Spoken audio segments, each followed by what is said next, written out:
Now chapter 2.2 section 2.2 axiom interpretation and properties of probability part 1। इस chapter में हम लोग पढ़ेंगे पहले प्रोबेबिलिटी होता क्या है। Probability is a numerical measure of likelihood that an event will occur. Means probability वैसे तो होता है it is the study of randomness and randomness. हाँ, लेकिन प्रोबेबिलिटी है क्या, ये न्यूमेरिकल वैल्यू देता है, किसी भी इवेंट का न्यूमेरिकल वैल्यू देता है, नंबर में बता शो करता है प्रोबेबिलिटी। जैसे हेड है, हेड और टेल, हेड और टेल में हेड का क्या प्रोबेबिलिटी है 1/2, टेल का क्या प्रोबेबिलिटी है 1/2, यानी न्यूमेरिकल वैल्यू देता है। ये हम लोग पहले पढ़ चुके हैं। एक्सपेरिमेंट क्या होता है, सैम्पल स्पेस क्या है, इवेंट क्या है। सैम्पल स्पेस क्या है, एनी एक्शन और process that it's outcome is not known in advance. जो हम लोग को एडवांस में इसका आउटकम नहीं मालूम होता है उसको बोलते हैं experiment. Sample space set of all possible outcome is called sample space.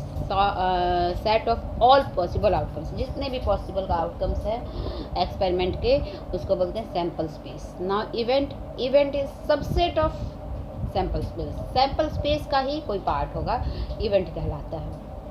अब है प्रोबेबिलिटी का ऑब्जेक्ट क्या है, एम क्या है, प्रोबेबिलिटी क्यों हम लोग पढ़ते हैं। What is the object of probability. Suppose an experiment with a sample space S. S sample space है, उसका एक्सपेरिमेंट हो रहा है। P A is probability of event A, the precise numerical value और दैट गिव्स द चांस। तो probability का object क्या है, क्या एम है। एम यही है कि किसी भी इवेंट का, जैसे सैम्पल स्पेस एस है और कोई इवेंट ए है, तो ए का ये जो है चांस जो है न्यूमेरिकल वैल्यू में शो करना, नंबर में शो करना ही प्रोबेबिलिटी का मेन ऑब्जेक्ट है। मेन एम क्या है कि नंबर ऑफ इवेंट को न्यूमेरिकल मेजर में देना, न्यूमेरिकल वैल्यू में रिप्रेजेंट करना। नाउ एक्सियोम ऑफ प्रोबेबिलिटी, यहाँ एक्सियोम आ गया। ये सब तो कुछ पुराना पढ़े हैं, experiment, sample space, event, probability क्या है, ये पहले हम लोग पढ़ चुके हैं। अब आ रहा है axiom, axiom of probability. Axiom क्या चीज़ होता है। एक्सियोम तो पहले भी पढ़ चुके हैं कि एक्सियोम जो है वो कोई बात जो मान लिया जाता है कि ये सही है। हाँ, there is no need of for proof, इसके लिए प्रूफ की ज़रूरत नहीं होती है, ये पहले से ही ट्रू मान लिया जाता है। जैसे मैथ में, in mathematics an axiom is a result that is accepted, जो एक्सेप्ट कर लिया जाता है टू बी ट्रू, उसको सच मान लिया जाता है। हाँ, without the need for proof, इसमें प्रूफ की ज़रूरत नहीं होती है एक्सियोम में। एक्सियोम में हम लोग एक्सेप्ट कर लेते हैं कि ये ट्रू है, एज्यूम इट इज़ ट्रू, इसको ट्रू मान लिया जाता है। Next, axiom of probability.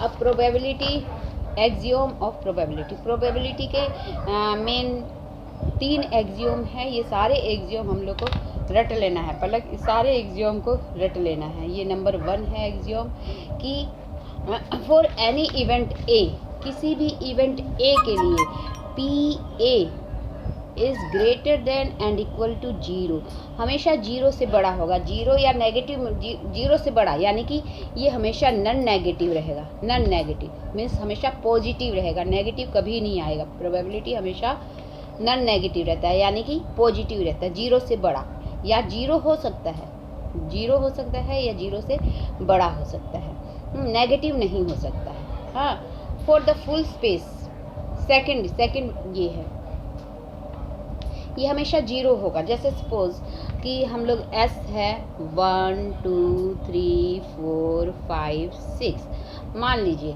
कि इसमें एक भी नहीं आता है, एक भी नहीं आता है। हम लोग का इवेंट अगर हम लोग करते हैं, इसको डाई करते हैं, तो एक भी नहीं आता, बीच में खड़ा हो जाता है, तो एक भी नहीं आता है, तो इसका इवेंट का क्या होगा 0/6, सबसे कम 0 ही होगा ना, ये बराबर 0 होगा। और मान लीजिए 6 आता है तो क्या होगा 6/6, यानी 1 आता है, ज़्यादा से ज़्यादा 1 आएगा और कम से कम 0, 0 से बड़ा होगा, नेगेटिव में नहीं होगा। यही आप तुम्हारा फर्स्ट एक्सियोम है, इसको रट लेना है कि कोई भी किसी भी इवेंट के लिए, कोई भी इवेंट का probability of any event will be always greater than and equal to 0। 0 हो सकता है, सबसे मिनिमम वैल्यू 0 होता है, 0 से बड़ा ही होगा, और सबसे मैक्सिमम वैल्यू 1 होता है, वो आगे आएगा। for the full sample space as for a certain event, हाँ, P S is equal to 0, यही बताए कि P S for the full sample space, मान लीजिए पूरा का पूरा सैम्पल स्पेस आ रहा है, पूरा का पूरा ही आ रहा है, तो फुल कितना हो जाएगा, S/6/6 यानी कि 1। हाँ, तो इसका मतलब क्या होता है, 6 आ गया तो 6/6, ये मैक्सिमम हो गया। फुल सैम्पल स्पेस आ रहा है, फुल सैम्पल स्पेस ही पूरा का पूरा इवेंट में आ जा रहा है, तो 6/6 यानी कि 1, इसका मतलब 100% आ गया।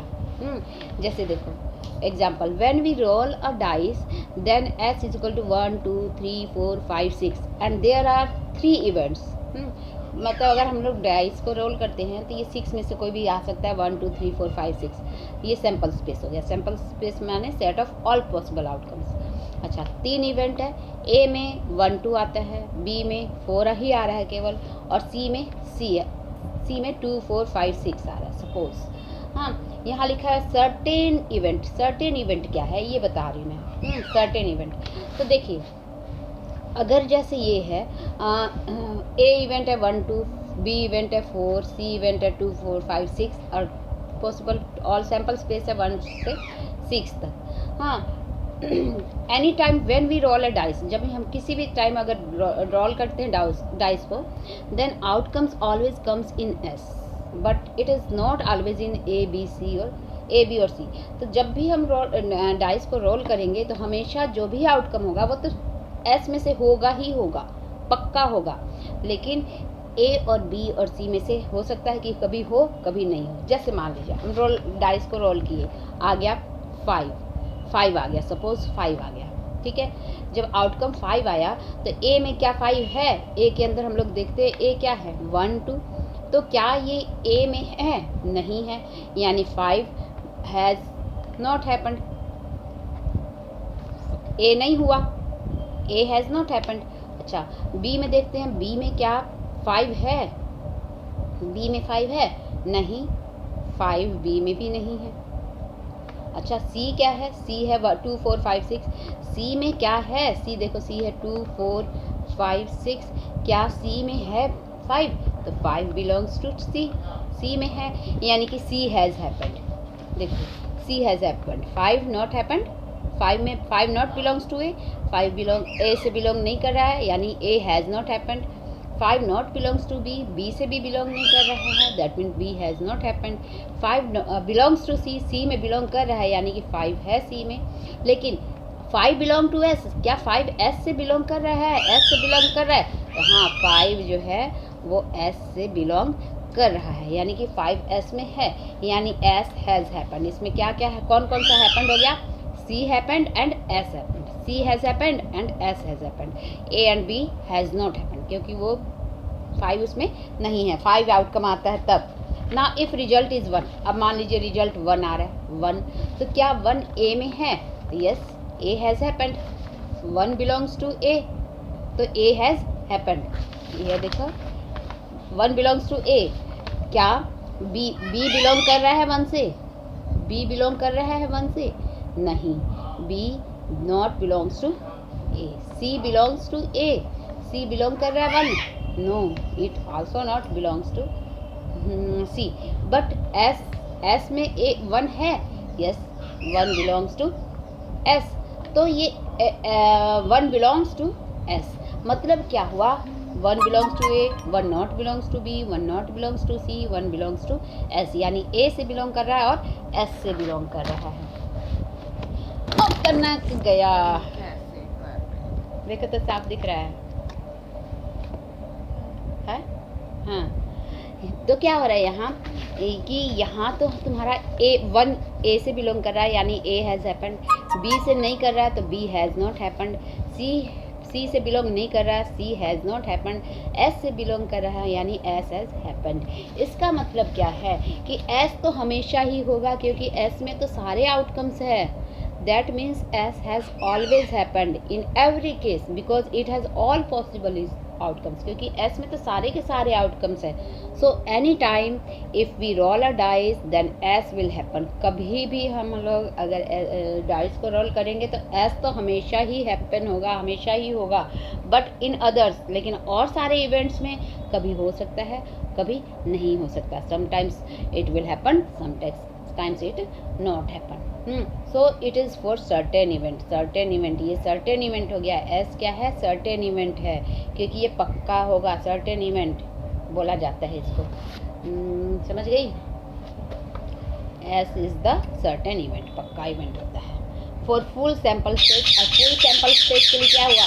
इसमें 6 इवेंट है और 6 के 6 और अगर आगे तो 6 by 6 1, यानी यही तुम्हारा सेकंड एक्सियोम क्या है कि फुल सैंपल स्पेस के लिए पी एस जो होता है, प्रोबेबिलिटी ऑफ सैंपल स्पेस, हमेशा 1 होगा, क्योंकि 6 होंगे 6 पॉसिबिलिटी है आने का, तो फुल सैंपल स्पेस के लिए 6 by 6 होगा, दैट मीन्स 1, यानी 100%, यानी पी एस इजिकल टू हमेशा 1 होगा। ये सेकंड एक्सियोम था। चुप रहो, पढ़ाने दो, या तो तुम पढ़ाओ, है ना? If A1,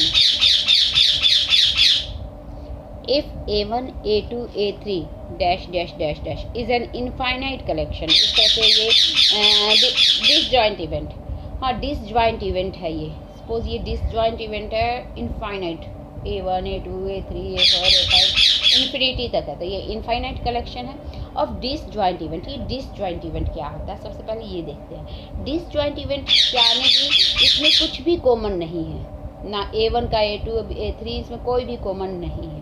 disjoint events means they don't have outcome in common, दोनों का सबका आउटकम जो है कॉमन नहीं होगा।